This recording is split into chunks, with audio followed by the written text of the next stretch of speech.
Hello, this is Adekyn from the Grand Ages Rome forum. At least that's probably, if you know me, that's where you know me. Um, I thought I'd do something a little different rather than writing up a mission walkthrough and posting it out on KT's excellent Grand Ages Rome web fan site. I thought I'd go high tech here and try a little video. So let's see how this works out. Um, if you notice here, I've got notes for you, so there's going to be notes popping up as we go along, but I'll try to add some commentary via audio.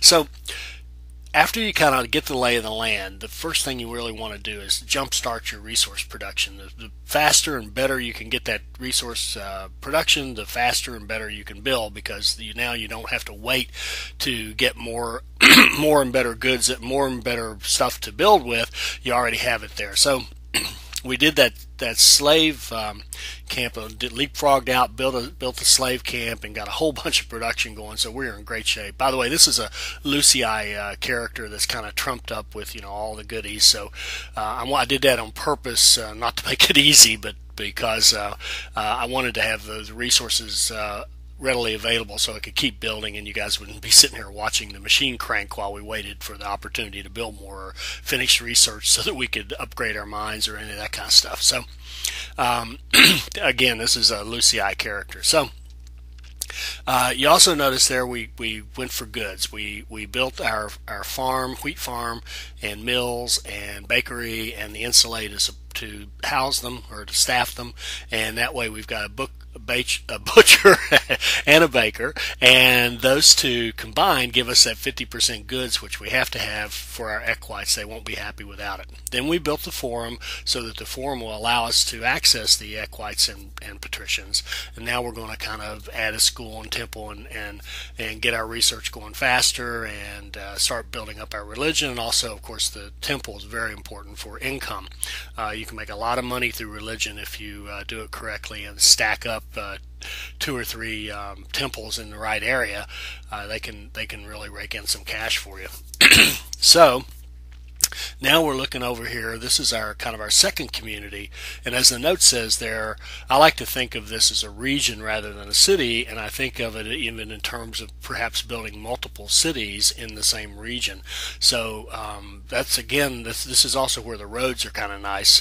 The roads, functionally, they allow your soldiers to go a little faster, but from a kind of aesthetic point of view, and creating the region feel, you kind of get this sense of connecting cities by building roads. So I didn't do it on this one because it's a small map, but on the bigger maps or on almost all of them, I will pause at the beginning and actually build my entire road structure.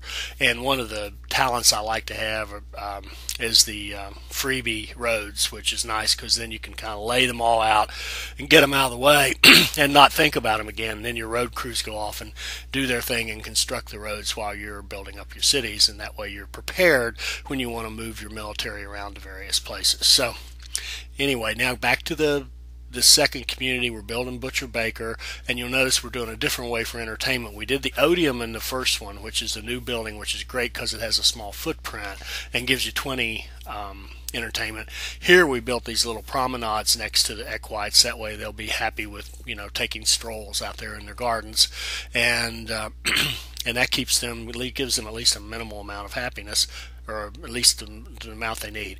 Now watch this. This is kind of important right here. This insulated, the one I just put down to the temple, I moved it I wanted as far away as I could get it, but I still wanted it to just get to the middle of that temple with its sphere of influence so that it could staff the temple. See there, I just staffed it so that the temple is being staffed out of that first insula that I put down, and that way you're kind of keeping up with this concept of building out of the center, where your key buildings are in the middle of the town, like a downtown area, and then the housing kind of goes around it in a wrapper, and that way you can maximize the effect of those key buildings and tend to get higher ratings that way.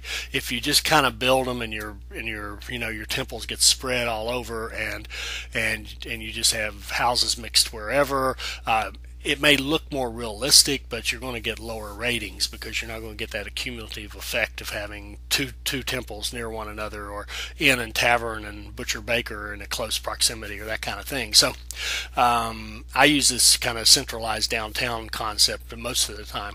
And maybe one of these days when I get really bored with building them like this, I'll go out and try to build some really pretty towns. And you certainly could, and there's nothing wrong with that. And in fact, if that's the way you like to play, go for it, because you could really build some neat looking, very kind of realistic looking towns by perhaps mixing things up a little more than I normally do. But to each his own. Enjoy the game however you want to do it. But I'm real mission focused. I tend to look at the mission and see what is it I'm trying to do, and just kind of focus my efforts on that. So if you'll notice, I'm constantly going back. I usually have a note of, what are my bonus objectives, but I'll go through and occasionally just open up the objectives down there in the lower right and take a look to see how I'm doing, particularly with the secondary objectives. If you don't manage those, you'll goof up and actually finish the mission too fast. I find a lot of these missions I have to slow down and actually intentionally keep whatever it is that's going to finish off the mission. I have to, build that tax office dead last, or build that next patrician, or whatever it is that's going to actually finish the mission. I have to hold that off until I've finished all my secondary objectives, because I like to, get them all. I'm greedy. I want everything when I go through this. So one of my goals is to basically maximize the mission by getting all my secondary objectives, which open up nice estates and all that stuff. Now, I've leapfrogged out here to build another slave mining camp, basically, for marble and iron. And I use the technique that you might call it cheating, but I built a logging camp as far away as I could. Then I built another logging camp away from it toward my target, and deleted the first one. And that way I was allowed to build out there further away from my city without having to move my troops over there, and also without having to build an outpost. So that way I saved the outpost, which costs you 5 recruits and some goods and resources, and you have to maintain it. And that way I could get the building. Now, you do want multiple outposts, particularly if you're playing, if you were playing multiplayer, you would absolutely want multiple outposts in case the guy had a successful attack on you and kind of wiped out your starting base. You would have a place to fall back to. But although I found in multiplayer, if you get wiped out at your main base, in any game, you might as well just hit the GG, because you've been had. But anyway, let's see where we are. See, here I'm checking the objectives to see what our status is, to see what I've got to focus on now to get done. And one of the things I like about being mission focused, it kind of gives you goals for how to build, because you could, if you want to just kind of play and build, if you will, that's fine. You can have a good time just building buildings and trying to make a cool looking city, as I said earlier. But I like to be mission focused, so I'm constantly saying, okay, what do I need next? So what have I got to do? So now I'm getting ready for my patricians, and by building olive oil and clothing, and we'll finish that off and finish the mission in part 2 of this walkthrough.